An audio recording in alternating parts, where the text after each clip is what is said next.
This holiday, BMW has reunited 3 members of the family at the BMW Road Home Sales event. The Agile X3, engineered for any adventure. The plug-in hybrid X5, commanding the streets with unmatched presence.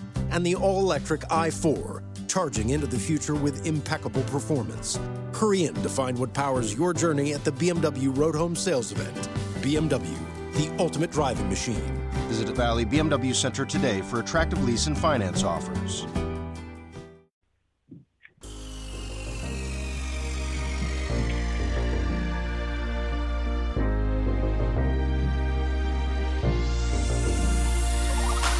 Good evening. Welcome to WSBI, your resource for success podcast program, where you get to meet inspiring women-owned businesses from across the country.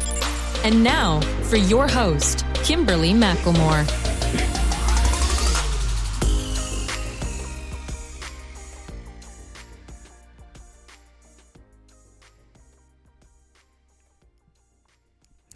All right, good evening and welcome to WSBI, your Resource for Success podcast program, where you get to meet inspiring entrepreneurs and women-owned businesses from across the country.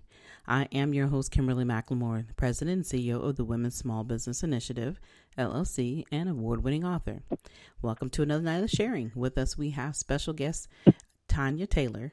Tanya Taylor is the founder of Grow Your Wealth, teaching professionals and small business owners how to build a 6 or 7-figure retirement by learning how money works. She is a CPA and holds an MBA in strategic management. Tanya has spent her entire career on Wall Street working or overseeing some of the largest banks and insurance companies worldwide. She has also spent the past 20 plus years teaching financial literacy. As an undocumented immigrant arriving in America alone at 16 and seeing many people living paycheck to paycheck, she was committed to changing her life. Despite many obstacles, by age 25, she graduated college debt-free, bought a home, and was part owner in a small business. She later co-founded and ran a successful investment club and a children's financial education club and started a tax practice with her husband. She has been to 50-plus countries and 30 states. So without further ado, please help me welcome to my platform, Miss Tanya Taylor. Hey, Tanya, how are you? Hey, Kimberly, I am awesome. How are you? I am doing great, and I was sitting here just reading this bio and thinking to myself, oh my goodness, boy, do you have a story to tell us tonight? I sure do. I'm very excited to share, my journey, where I've come from and where I am now. Well, we are definitely going to get started that. And before we dive into all the good stuff, just tell the listeners a little bit more about who Tanya Taylor really is.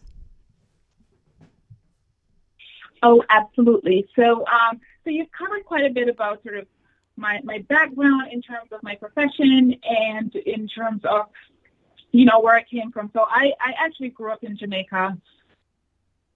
I was pretty poor and ended up coming to America because I had just graduated college and my parents really could not afford, graduated high school at 16, and my parents couldn't afford to send me off to higher education. They had 6 of us. And so the opportunity came for me to come to America, and I took advantage of it. I came here alone, staying with a family friend, and really had the goal of becoming wealthy so that I don't have to raise my children in poverty, so like really breaking the cycle of poverty and also helping my family back in Jamaica. And that's where I really got started. And my biggest goal in terms of being able to do that was to go back to school. So I went on back to high school because they didn't recognize my diploma in America. And then from high school, I was able to save and go to junior college, paying my way through junior college. Huge part of what I had to do was budgeting because I really started out making $75 a week. But I was able to save up over time and then, eventually go on and get my bachelor's degree and my CPA and have spent all of my career on Wall Street, just working for some of the largest banks and insurance companies, as you've mentioned. But my real passion has always been helping others to understand personal finance because there is such a lack, especially in the Black community. Yes. And so as I learned about personal finance, I aligned myself with different organizations and started to teach people personal finance as well. And I, too, just wanted to build wealth. So I did things like co-found an investment club, create an entire company or partnership and run that investment club, and also do the same for a children's financial education club because I really wanted the children to learn about money so that they're not uneducated adults like many of us are. But I also hit a lot of obstacles along the way. And one of the biggest obstacles that I will touch on is that as I was going through this whole process, when I hit 25, I graduated college debt-free, and I had purchased a home, which I had planned to use that home to sort of build my wealth and retire and leave the corporate workforce by 45. But then people that had helped me when I came here, they moved into the home and they basically took it over and collected my rent, didn't pay their bills on time, so ruined my credit. And so a lot of that required me to pivot and think about strategic ways to just build wealth for myself. And it also allowed me to learn a lot. And so a lot of that I was also able to teach others as well as I was going on my journey. Like, for example, having my credit ruined over and over and figuring out how to navigate that, and then also helping others to know that they don't have to live with bad credit forever. So I must have a mouthful.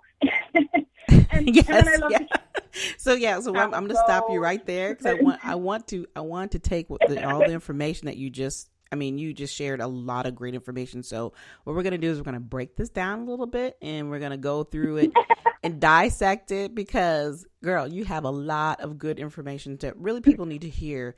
I mean, your story is unique in a lot of ways, but at the same time, obviously, we know that when we do have a lot of immigrants that come to this country and they do well, but what you have to go through to get to that well, to me is just profound. You know, it's amazing what you have to go through. And the thing that I applaud you on is that, you know, we who have lived in America, born in America, you know, we have no excuses and no reasons for not to be able to learn, for not to be able to do better in our lives. And, you know, it's amazing how people find ways to make things work. So, you know, I definitely have to applaud you on that. And I'm sure your family is extremely proud of you for everything that you've accomplished, and had to be very scary to come here at age 16, literally, and just be like, oh, I'm going to be living with some friends and then I'm going to go from there. But the thing that really stood out to me too, that you said that you had finished high school at 16 in Jamaica, but could not. This holiday, BMW has reunited 3 members of the family at the BMW Road Home Sales Event. The Agile X3, engineered for any adventure. The plug-in hybrid X5, commanding the streets with unmatched presence. And the all-electric i4, charging into the future with impeccable performance. Hurry in to find what powers your journey at the BMW Road Home Sales Event. BMW, the ultimate driving machine. Visit Valley BMW Center today for attractive lease and finance offers. When you work in tech at Cox, you get to do meaningful work every day. You get to be the biker who codes as fast as he rides, crafting advanced tech solutions that transform car buying. Or a guitarist who develops harmonious apps and websites, connecting people to people and businesses, all in real time. A savvy soccer mom running solution sets as passionately as she runs gameplays. Be the super secret keeper, designing cybersecurity systems to protect private data and websites. A planet protector, expanding EV battery life and inventing more ways to build a better future for all. When you work in tech at Cox, you get to do career-defining work that solves the greatest problems of our time. Join us and connect to work that improves lives, including yours. Learn more about our family of businesses at cox.career/tech. That was not accepted here in America. So you literally had to go back to high school and finish high school again? Did I hear that correctly? Yeah, so that is correct. So a lot of times when we come from the islands, not just Jamaica, and come to America, even if we're not graduated from high school, they'll put us back a grade. Okay. So if you don't, or a grade or two, so that's typical because they feel like the education here is superior, which, to be quite honest, it's not. Right. But when I gonna say that, I knew you were gonna say that. Yeah, it was. I literally just sat through high school and breezed through everything because I had learned all of that stuff and much more. But in my situation, because I was undocumented, it was a little bit more challenging to navigate. Okay. Because there are students who come from the islands and they're able to go straight to college, depending on how you are able to come. But for me, it was a little different. So by the time I was able to try to navigate to go to college, it just wasn't working out. And so what I was recommended to me was that I go back to high school. So I spent like almost 2 years in high school. Wow. But that allowed me to be able to save for college because I was literally making $75 a week when I came, and I had to pay a stipend for living with the family I was with, and then, I sent money back home and I did all this other stuff. But there's this great thing in Jamaica and across the islands in Africa, it's called a susu, where you take money and you put it in a pot. Everybody, like on a weekly basis, let's say we put $20. Okay. And every week, if there are 10 of us, one person will get the whole pot. And so that also allowed me to be able to save to go to college. So I don't always want to say, oh my God, they sent me back to high school. It was so bad, because even though at the time it was like, oh my God, how am I going back to high school? Right. But it allowed me to be able to save so that by the time I was ready for college, I would have money saved up to be able to go to college. Right. But even at $75 you said a week, right? $75 a week is hard to stretch, girl. That is hard to stretch. Okay. So I'm sitting here thinking, wow. The way that your mind works is absolutely intriguing because, like I said, the average person, even until this day, $75 a week is like, are you kidding me? You're paying me what? And then you want me to do A, B, C, and D with this $75. That's a lot of responsibility and it's a lot to think about. So, we're going to fast forward a little bit. So, you got through high school, you got your money saved. And then, of course, now you're prepared to go on this journey of college. What interested you the most and why would you pick becoming a CPA? And, how did that all come together for you? That's a very interesting story because when I was graduating high school, I actually graduated at the top of my graduating class. And so, but I didn't apply to college because by then, because of my undocumented status, it was kind of like, can I go to college? Can I not go to college? This whole thing. But then a college counselor sought me out at the end because she came to me and she said, you're at the top of your class. Why didn't you apply to college? And there's a shame associated with being an undocumented immigrant that a lot of times it's unspoken. But I was too embarrassed to speak to her about it. And then I finally opened up because I was like, I want to go to college, so I might as well share this with her. And she said to me, she kind of sat me down and I told her what I was interested in. I was interested in the business field because the sciences I just did not like. So I knew that. And she said to me, I said, I want to do business management. And she said, well, maybe you should consider accounting. And she kind of explained to me why accounting might be a better path than just doing business broadly. So I decided I was going to become an accountant. And I got to college, and the first accounting class I had, we walked in and the professor got up there and he said, my name is Dr. This and I am a CPA, but don't worry, none of you will become CPAs because it's a really, really difficult exam and none of you will pass.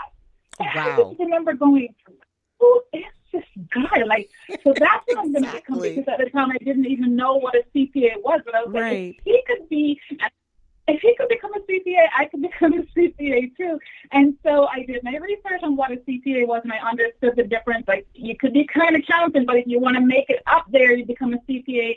And so I did, and I dedicated myself to studying for the exam. It's a really difficult exam. He was right about that, and a lot of people give up on doing it, and they do it multiple times. But I was committed, so I sat, and they tell you to study 3 hours a day, and I studied 4 hours a day, and I was like, I'm doing this one and done.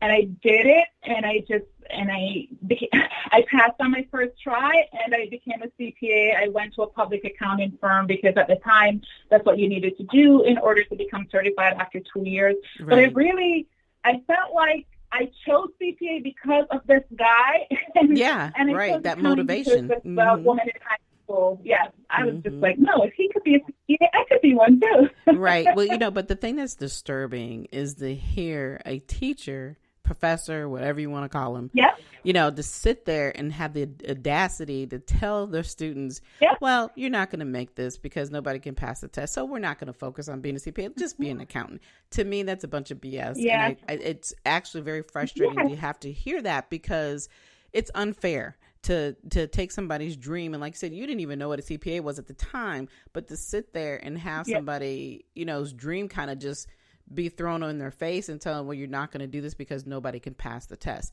That is the most ridiculous thing. And I think that's the biggest problem that I see in our society, is that everybody wants you to conform to what they think is good for you, instead of here's the options. This is what you're going to have to do in order to make it and to get to that. If you want to become a CPA, if you don't want to go that route, you still can be an accountant. But to literally stand there and tell somebody what they cannot do, and not just you, but the whole class, but you have motivation, but your motivation was much bigger than just him, because you've had to be motivated from the time you had come into America at the age of 16.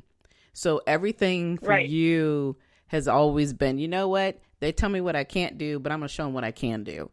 And that was, and that right there was the icing on the cake for you. Absolutely, 100%. Yep.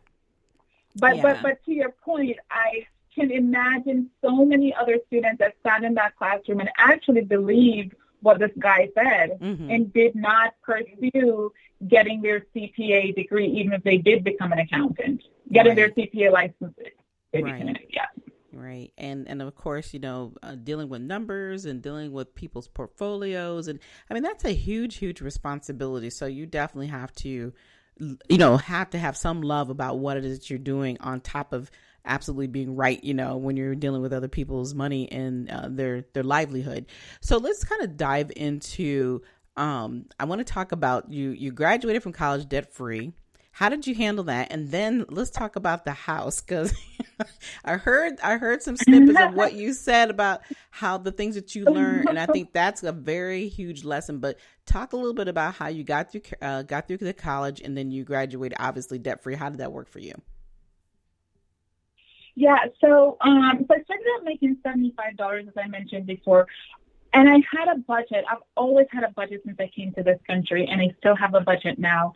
And so when I stopped making $75 a week and I started making $140, I pretended as if I was still making $75 a week. And so I would always save. So I always saved. But when I was 22 to 23, I did a course, and I ended up getting a job paying me $40,000 a year. And at that age, I was actually still living with a family. Okay. And so what I did was I pretended as if I was making like $200 a week or something. I saved most of the money I was earning. And so I was able to use that money to finish off college without having to take out a loan. And then I had enough money to actually invest in starting a small business as well as to purchase a home. So that's how I was able to do it, because even though I was making $40,000 a year, I was pretending as if I was making like $10,000 a year and just really doing the minimum, and then putting a little vacation in it, because by then I was like, I believe in enjoying life and, not waiting for a certain finite date. So I also started to do a vacation and things like that too. But the thing that I like what you just said is that you made a certain amount of money, but you lived as if you weren't making that money. And the thing that stands out the most is that you understand budgeting. And that's where most people don't, even to this day, they don't, if you were to ask one person probably right now, and you ask them, well, do you know what your budget is? What is your budget? What is your bills in your own household? It's amazing how many people cannot answer that question, and that's the foundation. Right. Exactly. You're absolutely right. It's a foundation. And the problem is because, like you say, people live paycheck to paycheck. They don't look at the fact that the same things that you're doing from paycheck to paycheck, it doesn't change. Those bills are always going to be there. But for some reason, some people have this mindset of, you know what, I may pay, this bill because we're going to rob Paul to pay Peter this week because I want to go get this, this item right here. Yeah. So budgeting is extremely huge, and you have had many businesses, and you've had the opportunity to talk about financial education. Talk a little bit of snippet about the importance of financial education. Ooh, you just put me in a soapbox. So, I do feel like, we all talk about, this. No, it's not taught in colleges. It's not taught in high school, which is true. So it's one of those things that we have to actually go and seek out.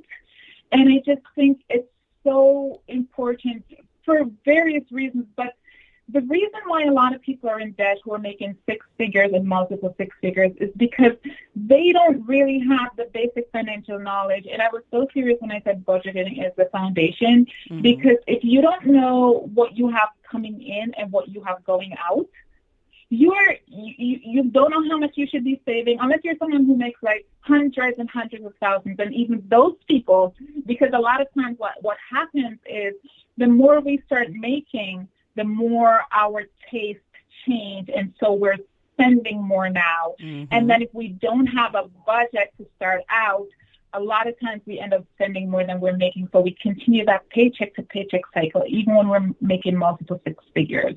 Right. So for me, like, financial education is so critical, because if I can get through to someone like, hey, let's start with the foundation and get your budget together, because that's going to help you to not have a whole host of bad debt. And then if you have this extra cash and you can start investing it, then that investment is going to grow over time, and that's how you build wealth. And I mean, just the basics of let's start at budgeting and let's move from there, because I know what generally happens is that if you start with someone with just budgeting and they realize the possibilities that their income can allow them to have, then they almost automatically start thinking differently about what they could use their money for and what their money could look like in 5, 10, 15, or 20 years. Exactly. And so that's why I think financial education is so important. And to even drill down a little bit further, I think that, and part of the reason why I started a Children's Financial Education Club was because I felt like if I could get children early. This holiday, BMW has reunited 3 members of the family at the BMW Road Home Sales Event. The Agile X3, engineered for any adventure. The plug-in hybrid X5, commanding the streets with unmatched presence. And the all-electric i4, charging into the future with impeccable performance. Hurry in to find what powers your journey at the BMW Road Home Sales Event. BMW, the ultimate driving machine. Visit the Valley BMW Center today for attractive lease and finance offers. When you work in tech at Cox, you get to do meaningful work every day. You get to be the biker who codes as fast as he rides, crafting advanced tech solutions that transform car buying. Or a guitarist who develops harmonious apps and websites, connecting people to people and businesses, all in real time. A savvy soccer mom running solution sets as passionately as she runs gameplays. Be the super secret keeper, designing cybersecurity systems to protect private data and websites.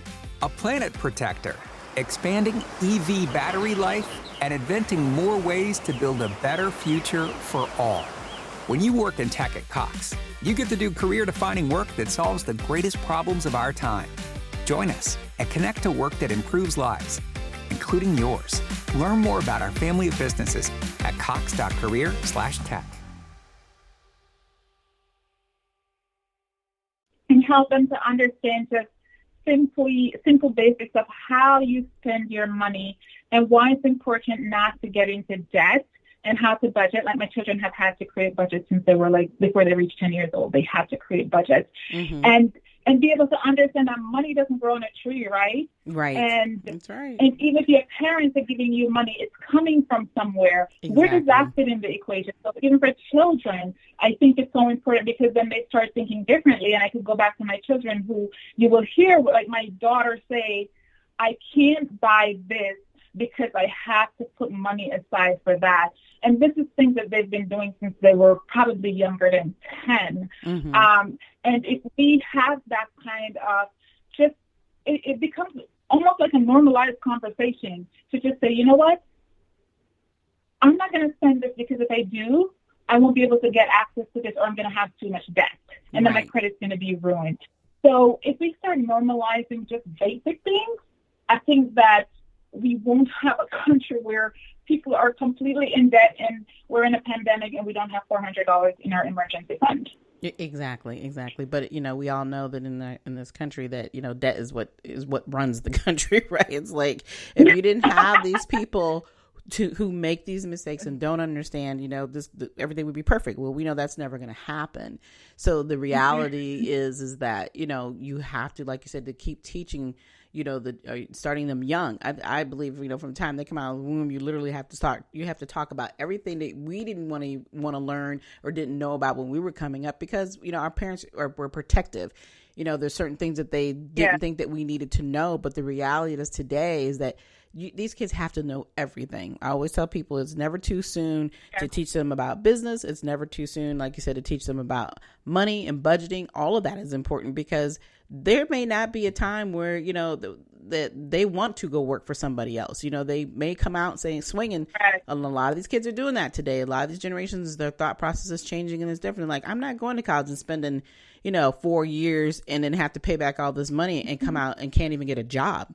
I mean, that's the reality of what we still see today, is that people are thinking differently. And I believe, during the pandemic, it's really given people an opportunity to rethink their thought process of what's important, what's not important. How can I do, my dream, whether it's a dream job or my dream business, because now you have the time to sit back and really think, because we didn't have any choices. You couldn't get up and move around. You couldn't go hang out with your friends. You weren't ripping and running up and down the street, when you got off of work, because, your life was literally put at a halt. And then it also made people realize that they had no money. Many people don't ever think about the rainy day. They never think about the fact that something could change. So and that's even in business. You cannot run a business thinking that you're always going to get a money, from a customer or client or from your products or your services. Anything can change. So, what you're talking about is absolutely important, and, what you're conveying to other people and to your own family is absolutely important. But I want to hear the story. I want people to hear the story about how you bought this home. And I heard you say that you weren't, you end up selling it, or the people that you're living in, they're living in it because you made a lot of mistakes. Talk about the process of the importance of having your money in order. And when buying a home, you definitely had to pay it like anything else. Yeah. So, so the house literally was like a nightmare for me. But so I purchased this house at 25. My goal was, I'm going to buy this house. I'm going to use the equity in the house to purchase additional houses. Mm-hmm. And I also had rental from the house. But so the family that I lived with when I moved here, they moved into the house as well. They initially were supposed to buy it with me, but then they didn't have any down payment or any credit. So go figure. But they moved in as if it was theirs, and they literally took the house over, and they collected my rent from my tenants, and they used that as part of the overall house rent. Like they literally, I bought the house, but they literally just was like, it's like this is their house. Mm-hmm. And to make matters worse, the fact that they were living in it, and they weren't paying their bills on time. Mm-hmm. Sometimes they would just not pay their bills at all. Now, everything was in my name. So if they didn't pay their bills on time, and eventually when the amount they owed me was in the tens of thousands, and I'm like, I can't keep paying your bill. So I had to choose between not paying their bill or getting my credit ruined. And so there were periods in my life where I just couldn't pay their bills for them. Mm-hmm. And so my credit would just keep getting ruined over and over again. Every time I would fix it, my credit would get ruined. And mm-hmm. long story short, like I would fix my credit, and then I would attempt to purchase other properties. Mm-hmm. And the very last time I attempted to do that, I was so busy going through the process of going into contract for this property that I didn't realize that they hadn't paid their bills on time. I had just fixed my credit like maybe 4 or 5 months ago and was monitoring it, and I just missed going to check to make sure that they had paid their bills, and Right. I was going to get a 30-day lease. The day before signing contract on this next house, I had a 30-day lease, and I couldn't pay. I couldn't go to contract on the house anymore. Mm-hmm. And I was driving home, and I was so distraught that I actually accidentally ran this lady over. She was fine. Thankfully, she was perfectly okay. But it was so traumatizing for me that I just was like, I can't do this anymore. It was just too much. And it took me a total of 17 years to be able to get them out of my house and just like sever ties with them because they just occupied the place. Wow. 17 years? 17 years, a lot of therapy. It could be a book by itself, this whole story, the whole thing with this house. But a lot of it was mental manipulation because these people had helped me. They thought I was indebted to them for my lifetime. And so I had to go to a lot of therapy to unpack the fact that I know I don't owe them anything. No, they are not entitled to my property. Yes, they need to get out of my property. But yeah, by the time I was able to start standing up to them and start saying, okay, you guys, you can't do this to me anymore, it took a total of 17 years. Yes. Wow. I mean, like you said right there, that's a book. So we'll have to talk about that offline because you need to definitely tell this story more, because what you're talking about, I mean, we hear these horror stories every day, and the lessons that you learned out of that. I mean, you're trying to do something good. You had the right concept when it came to wanting to buy a property, having the rental piece of it, looking at the wealth, that you could have had from that and being able to buy other properties. Your concept was absolutely right.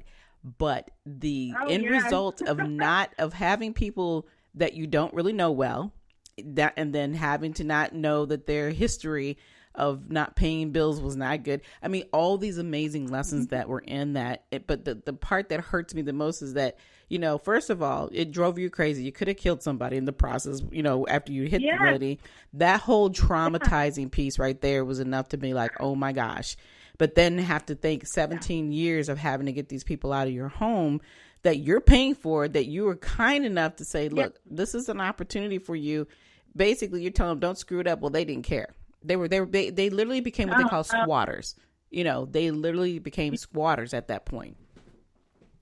So definitely an amazing story. But this is important because, it really goes back and it ties back to exactly what you were talking about, when people not knowing their budget, when people not paying their bills properly. And even if they had the money, they didn't care. They figured, like you said, that you owed them. And the reality is you didn't owe them, but it was a lesson that you had to learn, and look where it taught you, and look where you're at today. So let's move forward to today. Talk about what you still do and the importance of everything, wrap it all up in a pretty package for us now, because we've heard dramatized. I'm totally dramatized at this point. So it's time to move off of that, because I'm like, wow, your story is incredible. But let's move forward, because you obviously have moved forward with all of that, and you're doing incredible things. So Tanya, tell us a little bit about what you're doing today. Yeah, so I teach professionals and small business owners really how to ditch that debt and create their own 7-figure retirement income, because, and just by really understanding how money works. And that came from the fact that, I have been teaching people personal finance for years and years and years, but as a professional and having many friends in the corporate world, one of the things that is very obvious and apparent across even my friend groups is that there isn't that knowledge about personal finance. We all started pretty much at the same place in our careers. I have built a 7-figure retirement income despite all of the things that have happened to me. Mm-hmm. But I see friends and I see colleagues who they have no idea what's inside of their retirement portfolio. They're in a lot of debt. They don't know how to invest. Just like, I shouldn't say basic because it's not basic, but to me it just seems like second nature things that we should be doing that we're not doing. And so, as I was thinking about, a couple of years ago, I was thinking about what's my next move? What do I want to do? It was a no-brainer to me that I wanted to teach people how to build their own 6- and 7-figure retirement so that they realize that it's not something that is as difficult as they think.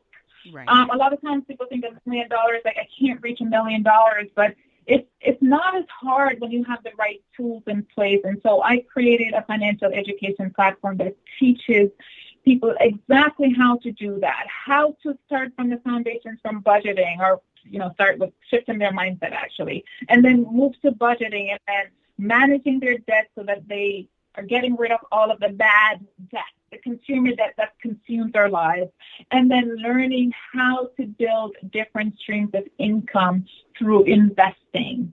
A lot of people that I know in their 30s have their retirement plans and fixed portfolio making 2%, 3%, but inflation is 7%, 8%. So they're actually losing money every year. But they have this fear that they can't do it alone.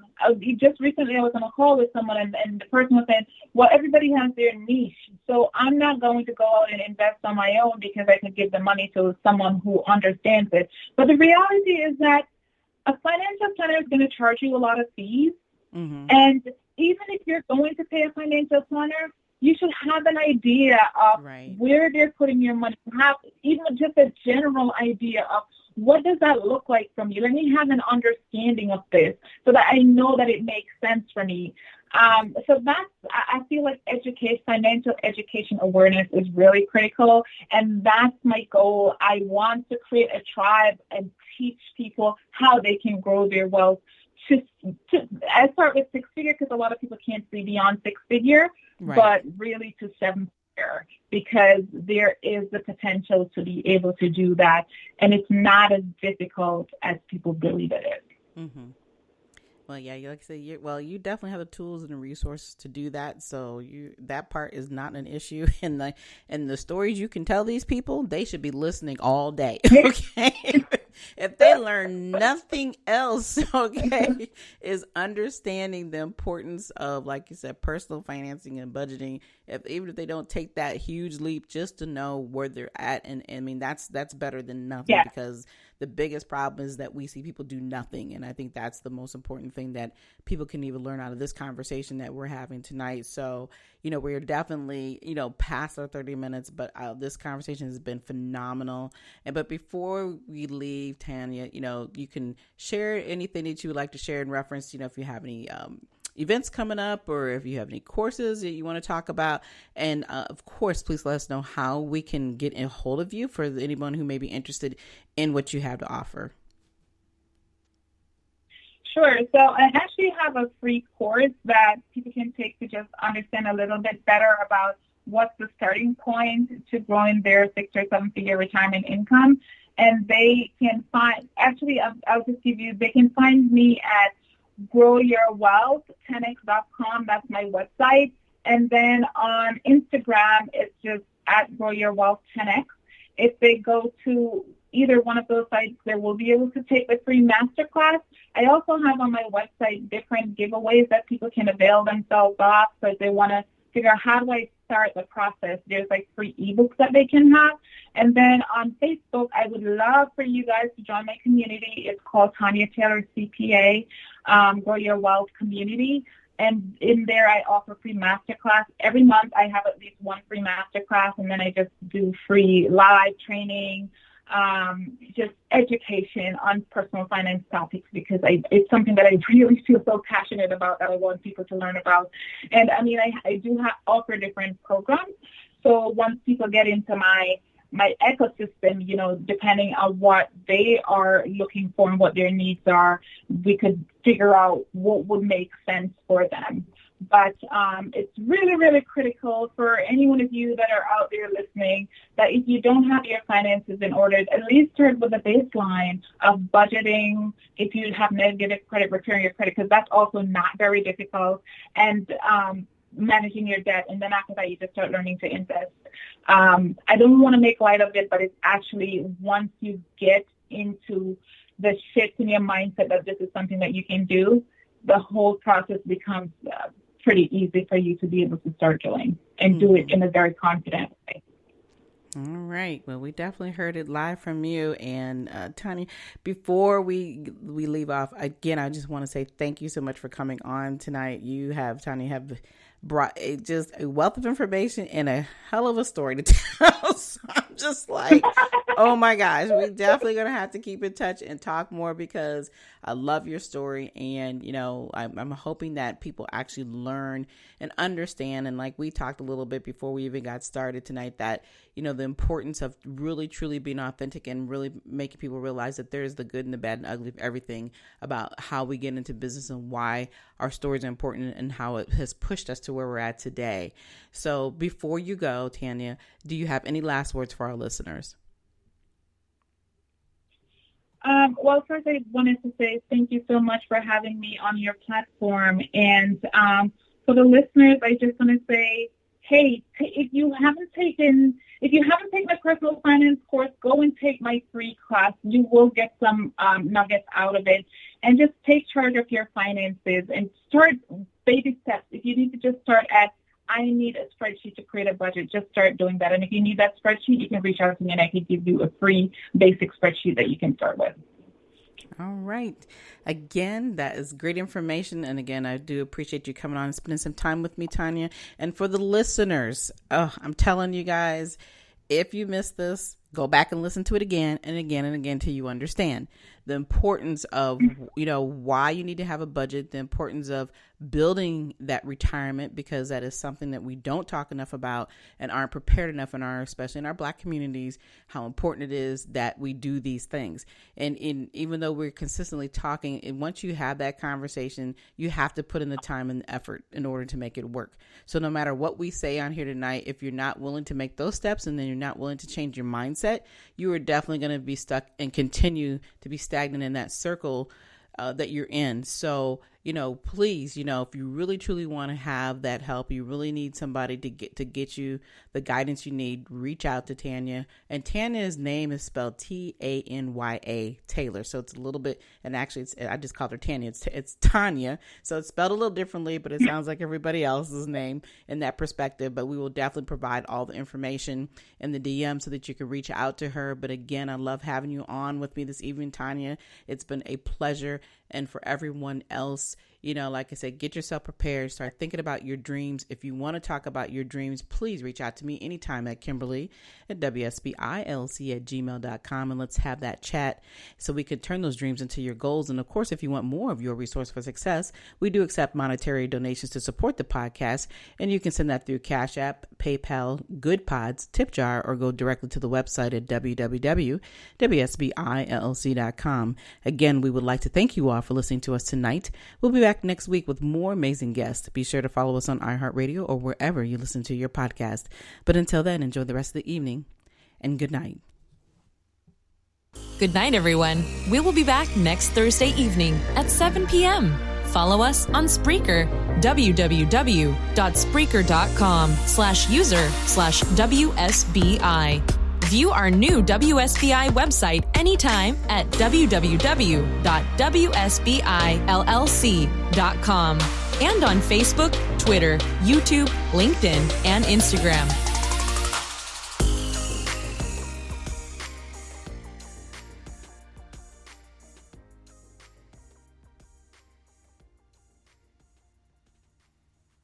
Whatever the adventure, there's a BMW engineered to take it on. The X3 delivers a striking design with agile performance. The 100% electric i4 packed with pure electric energy. Or the plug-in hybrid X5, an impressive, versatile SUV granting full control on every journey. Choose what powers your next adventure during the BMW Road Home Sales Event. BMW, the ultimate driving machine. Hurry in for exceptional offers through January 2nd. Visit BMWUSA.com for details. When you work in tech at Cox, you get to do meaningful work every day. You get to be the biker who codes as fast as he rides, crafting advanced tech solutions that transform car buying. Or a guitarist who develops harmonious apps and websites, connecting people to people and businesses, all in real time. A savvy soccer mom running solution sets as passionately as she runs gameplays. Be the super secret keeper. Designing cybersecurity systems to protect private data and websites. A planet protector, expanding EV battery life and inventing more ways to build a better future for all. When you work in tech at Cox, you get to do career-defining work that solves the greatest problems of our time. Join us and connect to work that improves lives, including yours. Learn more about our family of businesses at cox.career/tech.